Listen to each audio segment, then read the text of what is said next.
Assalamualaikum warahmatullahi wabarakatuh. Apa kabar sahabat kimia? Perkenalkan, saya Lofty Zeni Aprilia. Di video kali ini, kita akan belajar materi terkait korosi. Materi ini merupakan materi kelas 12. Sebelum masuk ke materi, saya mau tanya nih. Dulu waktu masih SD, sering kita dengar untuk tidak meniup rautan pensil setelah digunakan. Katanya, rautan pensil yang ditiup lama-kelamaan akan tumpul.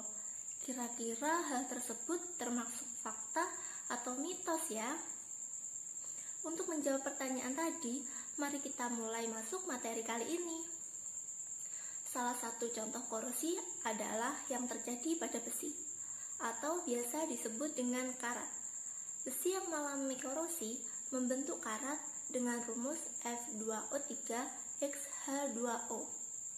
Pada proses pengamatan, besi bertindak sebagai pereduksi dan oksigen yang terlarut dalam air bertindak sebagai pengoksidasi.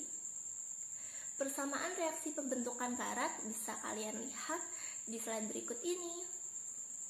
Nah, apa sih korosi itu? Korosi adalah kerusakan atau degradasi logam akibat reaksi redoks antara suatu logam dengan berbagai zat di lingkungannya yang menghasilkan senyawa-senyawa yang tidak dikehendaki. Dalam bahasa sehari-hari, korosi biasa disebut dengan perkaratan. Faktor-faktor yang berpengaruh terhadap korosi dapat dibedakan menjadi dua, yaitu yang berasal dari bahan itu sendiri dan yang kedua adalah dari lingkungan.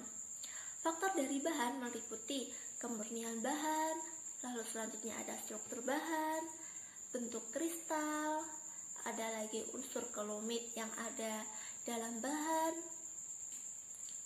teknik pencampuran bahan, dan sebagainya. Seperti pisau stainless steel yang terkenal lebih tahan karat dibandingkan dengan pisau logam biasa. Hal ini dikarenakan stainless steel mengandung campuran antara 74% besi, 18% nikel, dan 8% krom. Krom memiliki sifat yang tahan terhadap oksidasi yang menyebabkan stainless steel lebih tahan dari korosi dibandingkan dengan logam biasa. Selanjutnya adalah faktor dari lingkungan yang meliputi pertama, tingkat pencemaran udara. Tingkat pencemaran udara ini berpengaruh dikarenakan dalam udara terdapat berbagai macam unsur yang dapat mempercepat ataupun memperlambat proses terjadinya korosi pada suatu logam. Faktor yang kedua ada suhu. Suhu dapat berpengaruh karena suhu akan memproses korosi yang memerlukan temperatur yang optimal dan akan mempengaruhi kecepatan dari proses korosi tersebut. Yang ketiga ada kelembapan. Semakin lembab lingkungan akan semakin mempercepat proses terjadinya korosi. Hal ini dikarenakan lebih banyaknya ion oksigen yang akan bereaksi. Nah, alasan inilah mengapa zaman dulu ada larangan untuk tidak meniup rautan pensil. Uap air yang keluar dari mulut akan menyebabkan kelembapan yang meningkat pada pisau rautan tersebut, sehingga rautan pensil mudah berkarat. Jika sudah berkarat, maka rautan tersebut akan tumpul dan tidak bisa digunakan kembali. Faktor yang keempat ada keberadaan zat-zat kimia. Zat-zat yang bersifat korosif dan sebagainya. Dengan keberadaan zat-zat yang bersifat korosif seperti zat-zat asam akan mempercepat korosi tersebut. Bahan-bahan korosif yang dapat menyebabkan korosi terdiri atas asam, basa, serta garam, baik dalam bentuk senyawa maupun organik. Selanjutnya yakni proses terjadinya korosi. Korosi atau perkaratan merupakan fenomena kimia pada bahan-bahan logam yang pada dasarnya merupakan reaksi logam menjadi ion pada permukaan logam yang kontak langsung dengan udara dan air. Contohnya yang paling umum adalah kerusakan logam besi dengan terbentuknya karat oksida. Dengan demikian, korosi menimbulkan banyak sekali kerusakan.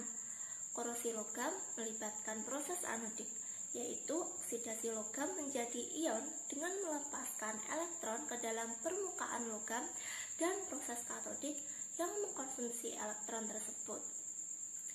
Dengan laju yang sama, proses katodik biasanya merupakan reduksi ion hidrogen atau oksigen dari lingkungan sekitarnya.